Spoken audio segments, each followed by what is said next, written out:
प्रिय विद्यार्थियों, सुप्रभात। संस्कृत की कक्षा में आपका स्वागत है। आज हम कक्षा 8th के 6th लेसन प्रेमलस्य प्रेमल्याश्च कथा अर्थात पेमला पेमली की कथा का अध्ययन करेंगे। ये दोनों पात्र ही हमें वास्तविक स्थिति से यह ज्ञान कराएंगे कि किस प्रकार हम यदि मेहनत करें, अपने कार्यों को स्वयं करने लगें, तो कैसे हम धीरे धीरे स्वावलंबन की स्थिति में पहुंच जाते हैं। हम जब स्वयं का कार्य स्वयं करने को उद्यत होते हैं, उसी समय से हमारे अंदर स्वयं का जो आत्मबल है वह जागृत होने लगता है और एक दिन जो है हम सफलता अर्जित करते हैं। तो आइए इसी थीम के ऊपर जो यह हमारा संस्कृत का अध्याय है उसका हम अध्ययन करें। एकः आसीत प्रेमलः एका चासीत प्रेमली। एक आसीत था कौन? प्रेमलः अर्थात पेमला। और एका चासीत प्रेमली और एक थी पेमली। ये दो नाम आपको ध्यान रखने हैं कि एक व्यक्ति का नाम पेमला और एक स्त्री का नाम पेमली। काष्ठ छेदनेन अर्थात लकड़ी के काटने से श्रांतः थका हुआ प्रेमलः पेमला सायंकाले शाम को गृहम आगच्छत घर लौटा। काष्ठ छेदनेन लकड़ी के काटने से ये श्रांतः थका हुआ था, यह आपको ध्यान रखना है। प्रेमलः ऐसा वो पेमला सायंकाले शाम के समय गृहम आगच्छत घर को लौटा। प्रेमलिंच और पेमली से आवदत बोला। क्या बोला कि प्रेमली, हे पेमली, अद्य आज खलु निश्चय ही भृंशम बहुत अधिक श्रांतो अस्मि थक गया। अद्य आज खलु निश्चय ही भृंशम बहुत ज्यादा और श्रांतो अस्मि थक गया हूं। मह्यम मुझे जलम पानी उष्णम गर्म कृत्वा करके दे ही दो। मह्यम जलम उष्णम कृत्वा देहि, मुझे जल गर्म करके दो। अहम मैं स्नात्वा नहाकर तस्मिन जले उस जल में चरणौ दोनों पैर स्थापयामि रखता हूँ। अहम स्नात्वा तस्मिन जले चरणौ स्थापयामि, मैं नहाकर तस्मिन उस जले जल में चरणौ स्थापयामि अपने पैर रखूंगा या रखता हूं। तेन मम श्रांति अपगमिष्यति, तेन उससे किससे? जब वह अपने पांवों को उस उष्ण यानी गर्म जल में रखेगा तब की बात कर रहा है। तेन उससे मम मेरी श्रांति थकावट अपगमिष्यति दूर हो जाएगी, अर्थात वैसा करने से मेरी जो थकावट है वह दूर हो जाएगी। और इसके आप शब्दार्थ देखें। च आसीत चासीत कैसे हुआ? च में अस्वर है और इस धन चिन्ह के बाद भी अस्वर है। दोनों तरफ समान स्वर है आ, और दोनों का ही एक वर्ण दीर्घ वर्ण बन जाएगा दीर्घ संधि से। अ और आ एक आ ही बन जाएगा दोनों का, तो वर्ड जो है ये हमारा पद जुड़ जाएगा चासीत। काष्ठ छेदनेन लकड़ियां काटने से, खलु अवश्य ही, ये खलु अव्यय है अर्थात इस पर लिंग वचन कारक काल का जो है प्रभाव नहीं पड़ता। ये जब वाक्य में प्रयुक्त होता है तो सभी दशाओं में यह अव्यय ही रहता है, बिना किसी परिवर्तन के इसको प्रयुक्त किया जाता है। स्नात्वा स्नान करके, कत्वा प्रत्यय लगा है, कत्वा प्रत्यय का अर्थ हो जाता है करके। मुख्य शब्द जो है वह स्नान था। स्नात्वा स्नान करके, भृंशम बहुत, श्रांति ही थकान, अपगमिष्यति दूर हो जाएगी। तो इस प्रकार से ये हमारे शब्दार्थ थे और आप इस सरलार्थ को मैंने साथ में इसीलिए दिया ताकि आप इन सब का जो है अच्छी प्रकार से अध्ययन कर पाएं। दूसरा हमारा जो पैराग्राफ है वह देखें।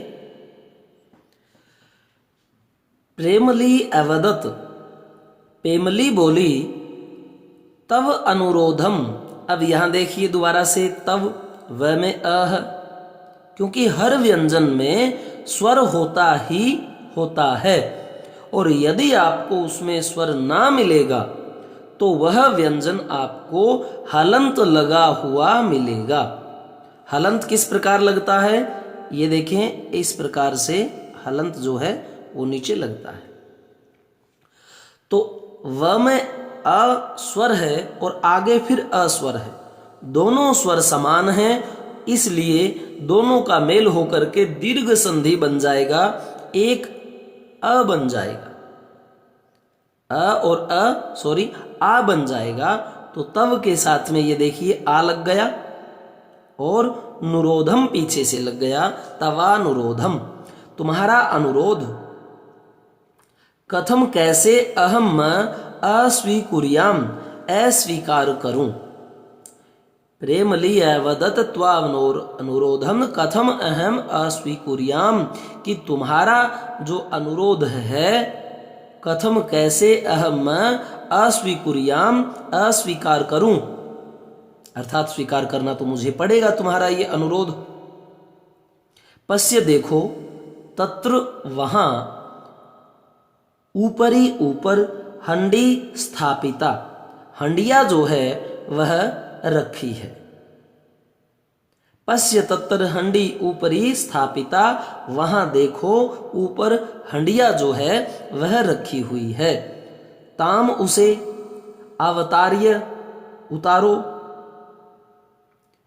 प्रेमलह हंडिम अवतारयत, प्रेमले ने हंडी को, हंडिया को उतारा।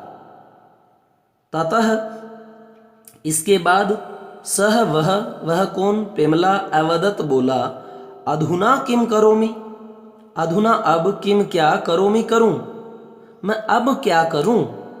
प्रेमली अवदत, प्रेमली बोली, निकटे निकट ही कूपः कुआं वर्तते है। प्रेमली क्या बोली, निकटे कूपः वर्तते, निकट ही कुआं है। तत्तर गत्वा, वहां जाकर, ये देखिए गम धातु में फिर कत्वा प्रत्यय लगा और कत्वा का त्वा शेष रह जाता है और गत्वा का अर्थ हो जाता है जाकर के। तत्तर वहां, गत्वा जाकर के, जलम जल को, भृत्वा भर के, भरकर, आने आ जाओ। क्या बोली, प्रेमली बोली कि पास में कुआं है। तत्तर गत्वा, वहां जाकर, जलम भृत्वा, जल भरकर, आने लाओ। प्रेमलह, प्रेमला, घटे, घड़े में, जलम जल, संपूर्य भर करके, आगच्छत ले आया। प्रेमलह, प्रेमला जो था वह घटे घड़े में जलम संपूर्य, जल को भर करके आगच्छत ले आया।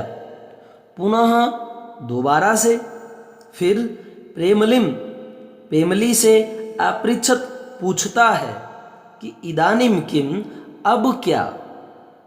तो हमारे जो दो पैराग्राफ थे वह पूर्ण हुए और इसके आप एक बार शब्दार्थों को देख लें। त्वावनुरोधम, तुम्हारा अनुरोध, अस्वीकुर्याम, अस्वीकार करूं, हंडी, हंडिया, अवतारयत, अब देखें अव और अतारयत, उतार लिया। ये जो क्रिया में ए लगता है वह आपने अच्छी प्रकार से देखा है कि भूतकाल की क्रिया में लगता है। अपठत, अपठताम, अपठन, उसी प्रकार से अतारयत। तो अवतारयत अब होता है नीचे, तो अव अतार्यत अवातार्यत, क्योंकि अ और अ मिलकर के फिर से आ हो गया, दीर्घ संधि है, तो अवतार्यत उतार लिया, निकटे पास में भृत्वा भर करके। तो भाव इसका यह था कि पेमला जो व्यक्ति था वह भोला भाला था और पेमली के कहने के अनुसार कार्य कर रहा था। तो यह भी होता है कि जो चतुर व्यक्ति होता है, अब जैसे इसकी जो पत्नी थी, अर्धांगिनी थी, वह चतुर थी, वाक चतुर थी। अब सारा का सारिया जो है कार्य वह पेमले से ही करवा रही है, लेकिन उसकी एक चतुराई है। और कई बार ऐसा भी होता है कि यदि हम किसी अच्छे व्यक्ति का, सुलझे हुए व्यक्ति के विचारों का अनुपालन करते हैं तो हमारा अंत में हित ही सिद्ध होता है। तो इस प्रकार प्रिय विद्यार्थियों, मेरे जो पूरे ये जो सारे के सारे वीडियो हैं वो एक जगह पर पाने के लिए आप गुरुजी आरपी शोराण के चैनल में जाएं, सब्सक्राइब करें और योग्य महसूस हो तो आप उसे लाइक करें, और प्लेलिस्ट जो आपको एक ऑप्शन मिलता है उसमें जाकर के आप संपूर्ण जो आपकी 8th क्लास के वीडियो हैं वो वहाँ एक जगह आपको लिस्ट में मिल जाएंगे। धन्यवाद।